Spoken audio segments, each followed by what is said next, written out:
Hello friends hello friends स्वागत है आपका मेरे यूट्यूब चैनल दीप क्लासेस में, जिसमें हमारा आज का टॉपिक है बूढ़ी काकी कहानी के महत्वपूर्ण अंशों की सप्रसंग व्याख्या। हमारा आज का टॉपिक स्टार्ट करने से पहले अगर आप हमारे चैनल पर नए हैं या आपने अभी तक हमारे चैनल को सब्सक्राइब नहीं किया है तो इसे सब्सक्राइब कर लें, जिससे हमारे आने वाले वीडियो के सभी नोटिफिकेशंस आप तक पहुंच सके। चलिए अब हम अपना टॉपिक स्टार्ट करते हैं। इस वीडियो का हमारा पहला अंश है बुढ़ापा बहुधा बचपन का पुनरागमन हुआ करता है। बूढ़ी काकी में जीवा स्वाद के सिवा और कोई चेष्टा शेष न थी और न अपने कष्टों की ओर आकर्षित करने का रोने के अतिरिक्त कोई दूसरा सहारा ही। समस्त इंद्रियां, नेत्र, हाथ और पैर जवाब दे चुके थे। पृथ्वी पर पड़ी रहती और घर वालों कोई बात उनकी इच्छा के प्रतिकूल करते, भोजन का समय टल जाता या उसका परिणाम पूर्ण न होता, अथवा बाजार से कोई वस्तु आती और उन्हें ना मिलती तो वह रोने लगती थी। उनका रोना सिसकना साधारण रोना ना था, वह गला फाड़ फाड़ कर रोती थी। बात करते हैं इसके प्रसंग की। तो यह गद्यांश कहानी बूढ़ी काकी से लिया गया है, जिसके रचनाकार कहानीकार मुंशी प्रेमचंद है। इस कहानी में मुंशी प्रेमचंद जी ने समाज के भीतर वृद्धों की दुर्दशा का मार्मिक चित्रण किया है। इस अवतरण में बूढ़े लोगों की मानसिकता का चित्रण करते हुए वह कहते हैं। अब हम इसकी व्याख्या देखेंगे। मुंशी प्रेमचंद कहते हैं कि वृद्धावस्था में मनुष्य का बचपन पुनः आता हुआ दिखाई देता है। बूढ़ी काकी के जीवा स्वाद के अलावा कोई दूसरी इच्छा न थी। अपने दुखों को प्रकट करने के लिए रोने के सिवा बूढ़ी काकी के पास कोई दूसरा सहारा नहीं था। बूढ़ी काकी के समस्त ज्ञान, साधन, इंद्रियां, नेत्र, हाथ और पैरों में कोई ताकत नहीं रह गई थी, अर्थात वह असमर्थ हो चुकी थी। हर समय वह जमीन पर पड़ी रहती और अपनी इच्छा के विपरीत काम होता देखकर जोर जोर से रोने लगती, भले ही खाने में देरी हो जाए या बाजार से आई हुई चीज देने में देरी हो जाए। बूढ़ी काकी का रोना चिल्लाना साधारण ना होकर जोर जोर से चीखना चिल्लाना होता था। यदि बात की जाए इस अंश की विशेषताओं की, तो इसमें कहानीकार ने बूढ़ी काकी के माध्यम से वृद्धों के मन की अधीरता का वर्णन किया है। दूसरा, भाषा मुहावरेदार है, तत्सम प्रधान है और उर्दू मिश्रित है। तीसरा, वाक्य विन्यास लंबा होते हुए भी सहज और सरल है। अब हम इस कहानी के दूसरे महत्वपूर्ण अंश को देखते हैं। यदि मौखिक आश्वासन और सुखी सहानुभूति से स्थिति में सुधार हो सकता तो उन्हें कदाचित कोई आपत्ति न होती, परंतु विशेष व्यय का भय उनकी सचेष्टा को दबाए रखता था। यहाँ तक कि यदि द्वार पर कोई भला आदमी बैठा होता और बूढ़ी काकी उस समय अपना राग अलापने लगती तो वह आग हो जाते और घर में आकर उन्हें जोर से डांटते। अब हम इसके प्रसंग को देखते हैं। यह कहानी प्रेमचंद द्वारा रचित बूढ़ी काकी की है। इस कहानी में प्रेमचंद ने समाज के भीतर बूढ़ों की दुर्दशा का मार्मिक चित्रण किया है। इस अवतरण में कहानीकार ने बुद्ध राम जैसे लालची और स्वार्थी लोगों के व्यवहार पर सवाल खड़ा किया है। इसमें कहानीकार कहता है। अब हम इसकी व्याख्या देखेंगे। बुद्धिराम बूढ़ी काकी को संतुष्ट करने के लिए झूठे वायदे में कोई कमी नहीं छोड़ता था, लेकिन बूढ़ी काकी के लिए पैसे खर्च करना उसे मंजूर नहीं था।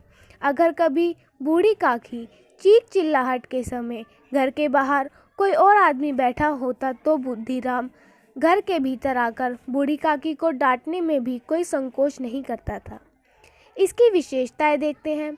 इसमें कहानीकार ने बुद्धिराम के लालची और क्रोधी स्वभाव को चित्रित किया है। दूसरा, भाषा विषयानुकूल है, जिसमें संस्कृत और उर्दू भाषा के शब्दों का भी प्रयोग किया गया है। तीसरा, लोकोक्ति और मुहावरे का सुंदर प्रयोग है। और चौथा, भाषा में चित्रात्मकता है। इस कहानी का तीसरा महत्वपूर्ण काव्यांश है।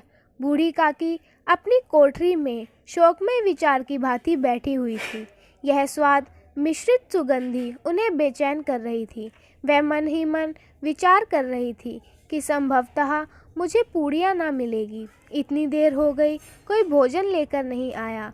मालूम होता है सब लोग भोजन कर चुके हैं, मेरे लिए कुछ ना बचा। सोचकर उन्हें रोना आया, परंतु अशकुन के भय से वह रो ना सकी। अब हम इस अंश के प्रसंग को देखते हैं जो बूढ़ी काकी कहानी से लिया गया है, जिसके रचयिता मुंशी प्रेमचंद हैं।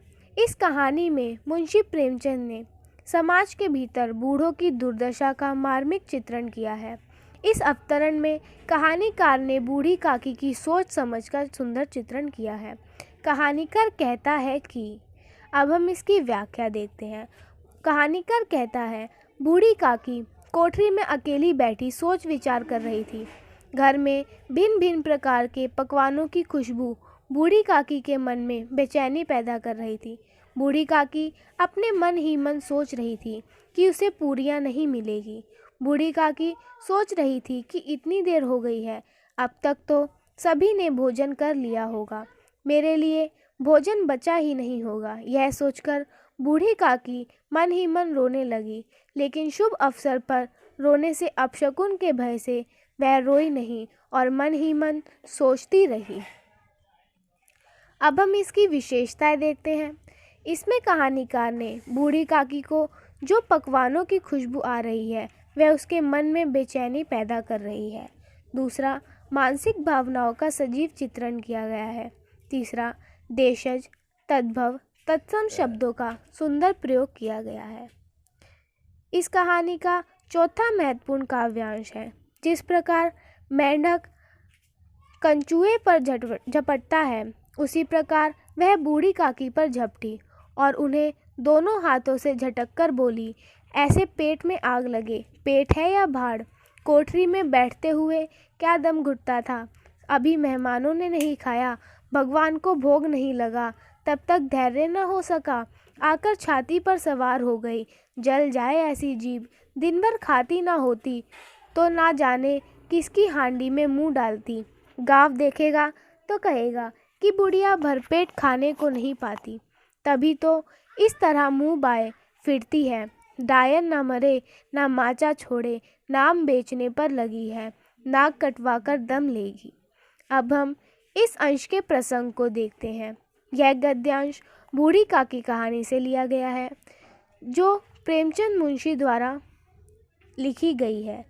इस कहानी में मुंशी प्रेमचंद ने समाज के भीतर बूढ़ों की दुर्दशा का मार्मिक चित्रण किया है।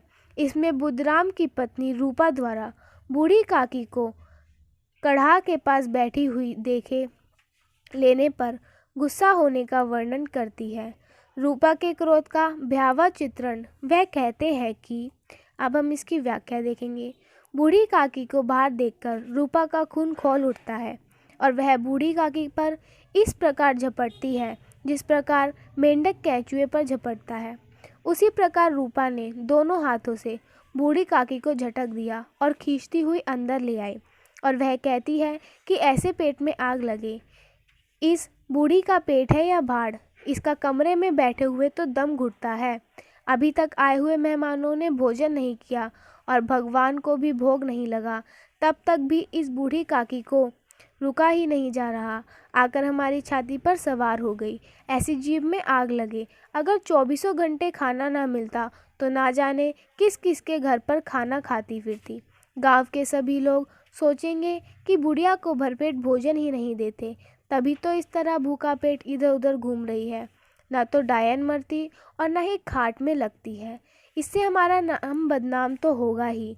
इस बूढ़ी काकी ने तो हमारा नाक ही कटवा के रख दिया है। अब हम इसकी विशेषताएं देखते हैं।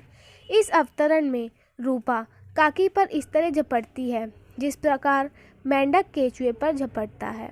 दूसरा, बूढ़ी काकी को प्रताड़ना दी जाती है। रूपा के व्यवहार से पता चलता है कि कि आदमी कितना झूठा व्यवहार करता है। तीसरा, इसमें प्रश्नवाचक, देशज एवं ग्रामीण अंचल में बोली जाने वाली भाषा का प्रयोग किया गया है।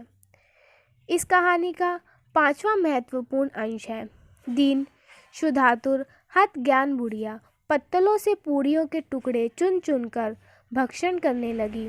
ओह, दही कितना स्वादिष्ट था, कचौड़ियाँ कितनी सलोनी, खस्ता कितने सुकोमल। काफ़ी बुद्धिहीन होते हुए भी इतना जानती थी कि वह काम कर रही हूँ तो मुझे कदापि ना करना चाहिए। मैं दूसरों की झूठी पत्तल चाट रही हूँ, परंतु बुढ़ापा तूष्णा रोग का अंतिम समय है, जब संपूर्ण इच्छाएं एक ही केंद्र पर आ लगती हैं। बूढ़ी काकी उनकी तृष्णा का केंद्र स्वादेंद्रिय के प्रमुख हो गया है। इसके प्रसंग को देखते हैं। यह गद्यांश बूढ़ी काकी से लिया गया है, जिसके रचयिता प्रेमचंद हैं। इस कहानी में मुंशी प्रेमचंद ने समाज के भीतर बूढ़ों की दुर्दशा का मार्मिक चित्रण किया है। इस अवतरण में बूढ़ी काकी वहां आकर बैठ जाती है जहां पर मेहमानों ने भोजन किया था, क्योंकि भूख के कारण उस पर बैठा भी नहीं जा रहा था और वह मेहमानों के पत्तलों की जूठन चाट रही थी। इस प्रकार कहानीकार कहता है कि अब हम व्याख्या में देखेंगे, जिसमें कहानीकार कहता है, लाडली दीन कमज़ोर हत ज्ञान बूढ़ी काकी को मेहमानों की जूठी पत्तलों तक पहुंचा देती है। भूख से पीड़ित बुढ़िया जूठी पत्तलों से पूड़ियों के टुकड़े चुन चुन कर खाती है और कहती है कि दही कितना स्वाद था, कचौड़ियाँ कितनी बढ़िया, खस्ता और मुलायम थी। काकी बुद्धिहीन होते हुए भी जानती थी कि जो काम वह कर रही है उस काम को उसे कभी नहीं करना चाहिए, लेकिन जब उसे भोजन नहीं मिला तो उसे ऐसा करना पड़ा। मैं दूसरे लोगों की जूठी पत्तल पर से खाना खा रही हूँ, लेकिन बुढ़ापा मनुष्य की इच्छा का अंतिम समय है, जब सभी इच्छाएं एक ही केंद्र पर आकर खड़ी हो जाती है। बूढ़ी काकी में यह केंद्र केवल खाने पीने की चीज़ों तक ही सीमित था। अब हम इसकी विशेषताएं देखते हैं। इस अवतरण में बूढ़ी काकी भूख के कारण कमज़ोर है, वह जूठी पत्तलों से खाना चुन चुन कर खाती है। दूसरा, इसमें विस्मयादि बोधक चिन्ह का प्रयोग किया गया है। और तीसरा, इसमें ग्रामीण अंचल में बोली जाने वाली भाषा का प्रयोग किया गया है। इस कहानी का छठा महत्वपूर्ण काव्यांश है, वह सोचने लगी, हाय कितनी निर्दयी हूँ, जिसकी संपत्ति से मुझे 200 रुपया वार्षिक आय हो रही है, उसकी यह दुर्गति और मेरे कारण। हे दयामय भगवान, मुझसे बड़ी भारी चूक हुई है, मुझे क्षमा करो। आज मेरे बेटे का तिलक था, सैकड़ों मनुष्यों ने भोजन पाया, मैं इनके इशारों की दासी बनी रही, अपने नाम के सैकड़ों रुपए व्यक्त कर दिए, परंतु जिसकी बदौलत हजारों रुपए खाए, उसे इस उत्सव में भी भरपेट भोजन न दे सकी। केवल इसी कारण तो वह वृद्धा असहाय है। अब हम इसके प्रसंग को देखते हैं। यह गद्यांश प्रेमचंद द्वारा रचित बूढ़ी काकी कहानी से लिया गया है। इस कहानी में मुंशी प्रेमचंद ने समाज के भीतर बूढ़ों की दुर्दशा का मार्मिक चित्रण किया है। इस अवतरण में कहानीकार रूपा के पश्चाताप एवं आत्मग्लानि भरे व्यवहार का वर्णन करते हुए कहते हैं कि अब हम इसकी व्याख्या देखेंगे। रूपा ने सोचा कि मेरा व्यवहार कितना दयाहीन और कठोर है। जिस बूढ़ी काकी के द्वारा दी गई संपत्ति से मुझे 200 रुपये महीने की आमदनी हो रही है, उसकी इतनी बुरी हालत, और वह भी मेरे कारण। हे ईश्वर, तुम दयामय हो, मुझसे भारी गलती हुई है, आप मुझे क्षमा कर देना।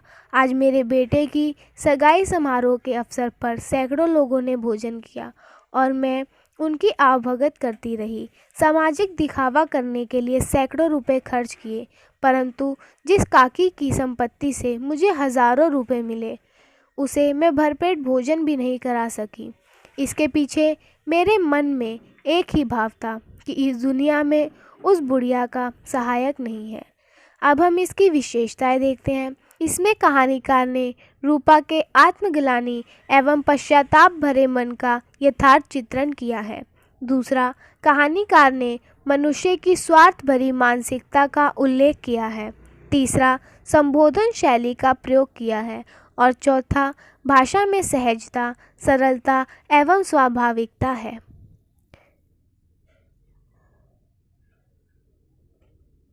अब हम इस कहानी के 7वें अंश को देखते हैं।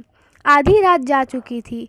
आकाश पर तारों के थाल सजे हुए थे और उन पर बैठे हुए देवगण स्वर्गीय पदार्थ सजा रहे थे, परंतु उनमें किसी को वह परमानंद प्राप्त न हो सकता था जो बूढ़ी काकी को अपने सम्मुख थाल देखकर प्राप्त हुआ। रूपा ने कंठावरुद्ध स्वर में कहा, काकी उठो, भोजन कर लो। मुझसे आज बड़ी भूल हुई, उसका बुरा ना मानना। परमात्मा से प्रार्थना कर दो कि वह मेरा अपराध क्षमा करे। अब हम इसके प्रसंग को देखते हैं। यह अंश प्रेमचंद द्वारा रचित बूढ़ी काकी कहानी से लिया गया है। इस कहानी में मुंशी प्रेमचंद ने समाज के भीतर बूढ़ों की दुर्दशा का मार्मिक चित्रण किया है। इस अवतरण में कहानीकार रूपा के पश्चाताप एवं आत्मग्लानि भरे व्यवहार का वर्णन करते हुए कहते हैं कि अब हम इसकी व्याख्या देखते हैं। जैसे ही बूढ़ी काकी ने थाल में लगे हुए अच्छे व्यंजनों को देखा तो उस समय ऐसा लग रहा था जैसे उसे सारा सुख मिल गया हो। आधी रात के समय तारागणों से भरा आकाश थाल में भरे व्यंजनों की तरह चमक रहा था। उस भोजन को देखकर काकी को वह सुख मिल रहा था जो देवताओं को स्वर्ग के सुंदर पदार्थ देखकर होता है। रूपा ने अपने रुके हुए गले से बूढ़ी काकी को पुकारते हुए कहा, उठो और भोजन कर लो। आज मुझसे बहुत बड़ी गलती हुई है, लेकिन आप बुरा मत मानना। मैं चाहती हूँ कि आप ईश्वर से भी प्रार्थना कर दें कि वह आज मेरे द्वारा किए गए अपराध को माफ़ करें। अब हम इस प्रसंग की विशेषताओं को देखते हैं। इसमें कहानीकार ने रात्रिकालीन प्राकृतिक दृश्य के माध्यम से बूढ़ी काकी की मानसिकता प्रसन्नता का चित्रण किया है। दूसरा, कहानीकार ने मनुष्य के मन में बैठे ईश्वर के भय का भी सटीक चित्रण किया है। तीसरा, भाषा में आत्म अपराध का बहुत स्पष्ट झलकता है। चौथा, भाषा में कहानीकार ने रूपक का प्रयोग करते हुए दार्शनिक शब्दों का खुलकर प्रयोग किया है। फ्रेंड्स, आज का हमारा टॉपिक यही ख़त्म होता है, जिसमें हमने जाना प्रेमचंद द्वारा रचित कहानी बूढ़ी काकी के महत्वपूर्ण अंशों की सप्रसंग व्याख्या के बारे में। अगर हमारा आज का वीडियो आपको पसंद आया हो तो वीडियो को लाइक एंड शेयर करें और हमारे चैनल को सब्सक्राइब करें। Thank you for watching.